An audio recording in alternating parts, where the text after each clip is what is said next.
الله تعالى وبركاته. أخوتي أخواتاتي، مرحبا بكم في قناتي وقناتكم أخبار ومعلومات عامة.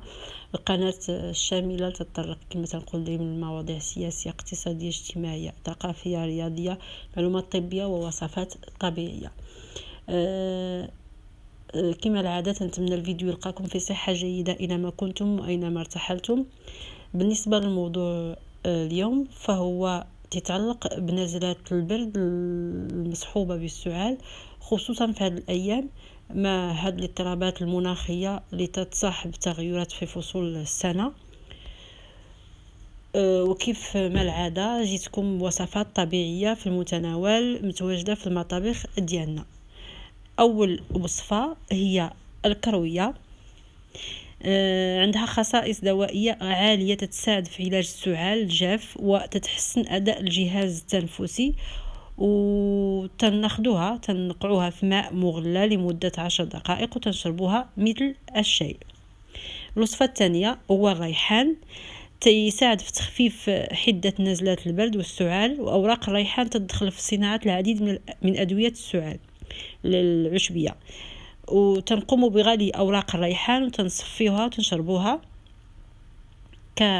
كمشروب كشاي كما بالنسبة للكروية. الوصفة الثالثة هي القرفة، هو مضاد للالتهابات ومضاد للفيروسات والبكتيريا، وذلك تناخذ ربع ملعقة من القرفة المطحونة، تنضيفها إلى ملعقة كبيرة من عسل النحل، وتتناول ملعقة صغيرة من ذلك الخليط مرتين يوميا لمدة 3 أيام متتالية. الوصفة الرابعة هي الثوم، وكما تعرفوا مضاد حيوي طبيعي تيقوي الجهاز المناعي للجسم، فدائما خاصك تضيف فصوص الثوم للغداء ديالك، ومن الممكن كذلك باش تاخذ الثوم وتشويه باش ما تبقاش الريحه ديالو قويه، وتتمعسو وتخلطو مع زيت الزيتون وتتناولوا على الريق. وصفه في المتناول، وكذلك ما تكونش الريحه ديالو قويه متى تشوى الثوم وتبقى مفيد. الوصفه الخامسه هي الزنجبيل، هو مضاد للفطريات كما تنعرفوا وفيروسات، مفيد لنزلات البرد. تنعملوا شراب من الزنجبيل المغلى، وتنضيفوا ليه العسل والليمون، وهذا الشراب تيكون مفيد للسعال بصفة عامة.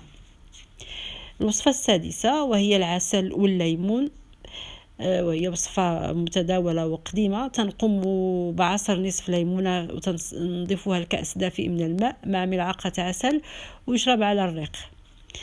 الوصفة السابعة وهي البصل، حيث البصل تيخفف من احتقان المسالك التنفسية وتيخفف من السعال، سواء بالتناول قطع ضمن الوجبة أو كشراب، أو تنوضعه بجانب السرير أثناء النوم، لأن الرائحة ديالو تتخفف نوبات السعال الليلي، لأن كما تنعرفوا أن السعال تزداد الحالة ديالو خصوصا بالليل.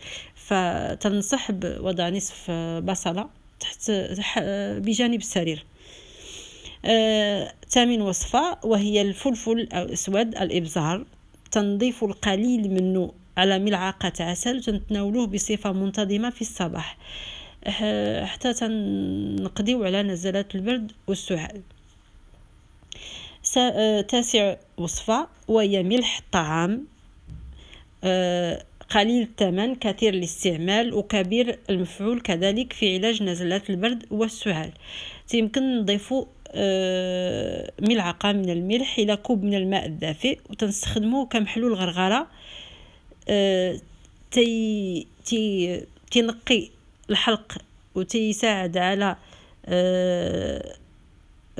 تساعد كذلك على تهيج التهاب الحلق، وتقضي على البكتيريا والفطريات اللي تتكون في الحلق وتتسبب الالتهاب ديالو.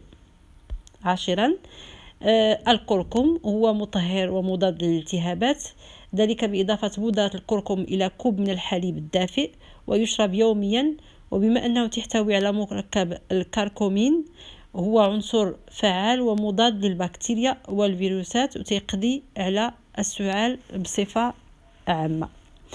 الى هنا تنتهي الفيديو ديالي اللي تنتمنى ان يكون فادكم ولو بالقليل. كان فيديو قصير ومختصر. الى فيديو اخر اترككم في رعاية الله، والسلام عليكم ورحمة الله تعالى وبركاته.